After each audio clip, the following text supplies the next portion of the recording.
आज मी आयुक्तांना, कलेक्टर, महानगरपालिका आणि काही आमचे शासनाचे काही अधिकारी त्यांना घेऊन इथं पाहणी केली। विशेषतः आपल्या महात्मा फुले वाडा आणि ज्ञानज्योती सावित्रीबाई फुले स्मारक इकडच्या बाजूला जवळपास 2.5 एकर जागा आहे। तिथं ऑलरेडी महिलांना ट्रेनिंग वगैरेचं काम चाललेलं आहे। ऑडिटोरियम पण तिथं आहे आणि इथला जो वाडा आहे, जो आपल्या मागे आहे, तो महात्मा फुले वाडा माझ्या माहितीप्रमाणे राष्ट्रपती शंकरदयाळ शर्मांनी 1993 मध्ये त्या स्मारकाचं उद्घाटन केलेलं होतं। त्याच्यानंतरच्या काळामध्ये बरेच बदल होत गेले आणि आता आमचं सगळ्यांचं हे मत आहे, त्याच्यामध्ये भुजबळ साहेब असतील, सरकार असेल, मुख्यमंत्री, उपमुख्यमंत्री, आम्ही सगळेच त्याच्यामध्ये आलो।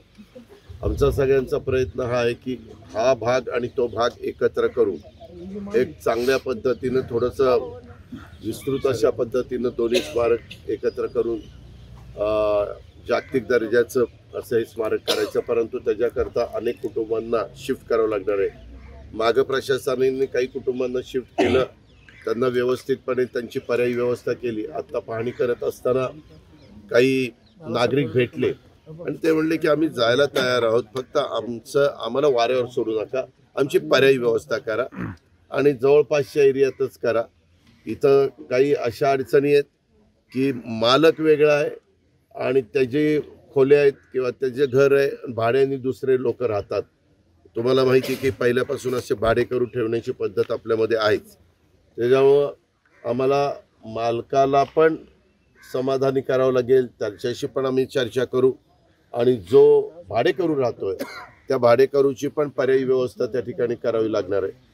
अशा प्रकारे हा दोन्ही भाग जोडण्याचा शासनाचा मनोदय आहे आणि त्याच्याकरता इथं कुणाचा विरोध तरी दिसला नाही, कारण फिरत असताना साधारण लोकांना कळलेले की असं होणार। हे होत असताना मी आयुक्तांनाही विचारलं की बाबा आजूबाजूच्या लोकांचं जर संपूर्ण आपण एकत्र केलं तर 4.25 एकर जागा जवळपास होईल। 2.5 एकर ती आणि इथं नवीन घेणार 53 गुंठे का काहीतरी नवीन घ्यावी लागते आणि जुना असणार भाग, असं 4.25 एकर जागा जवळपास पुण्याच्या हार्ट ऑफ दी सिटीमध्ये हे स्मारक त्या ठिकाणी होणार आहे।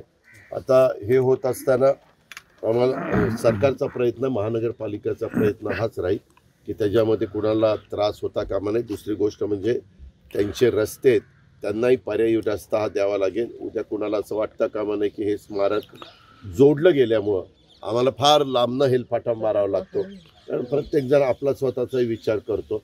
तर ह्या सगळ्याचा साकल्याने विचार करून मार्ग काढायची मानसिकता महानगरपालिकेने केलेली आहे, त्यांच्या सगळ्या अधिकारी वर्गाने केलेली आहे आणि मी पण आता समजून घेतलं। आता सर्किट हाऊसला गेल्यानंतर मला ते प्रेझेंटेशन पण देतील, ते प्रेझेंटेशन पण आम्ही बघू आणि त्याच्यातून अतिशय चांगलं म्हणजे महात्मा फुले आणि सावित्रीबाई फुलेंच्या नावाला साजेसं अशा प्रकारचं स्मारक महानगरपालिका आणि राज्य सरकार मिळून त्या बाबतीमध्ये करेल।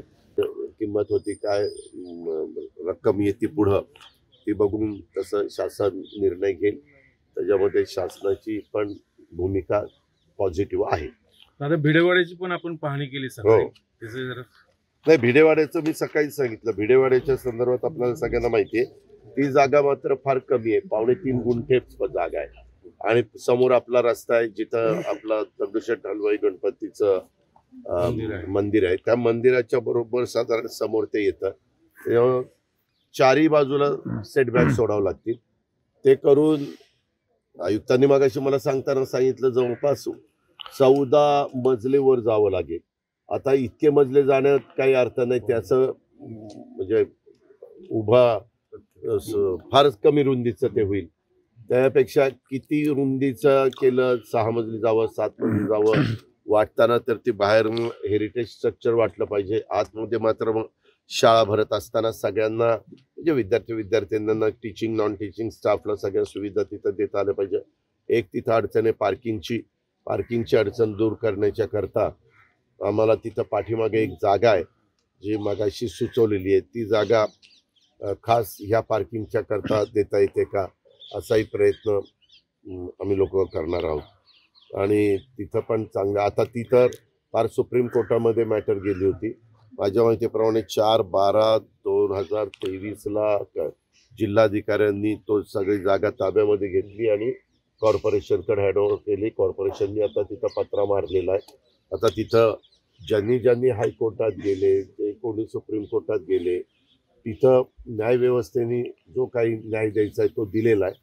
त्याच्यामुळे तिथं आता कुठली अडचण राहिलेली नाही. शाळा शक्य आहे दादा तिथं, कारण खूप आता बघू, तिथं 100 वर्षापूर्वीची शाळा होती.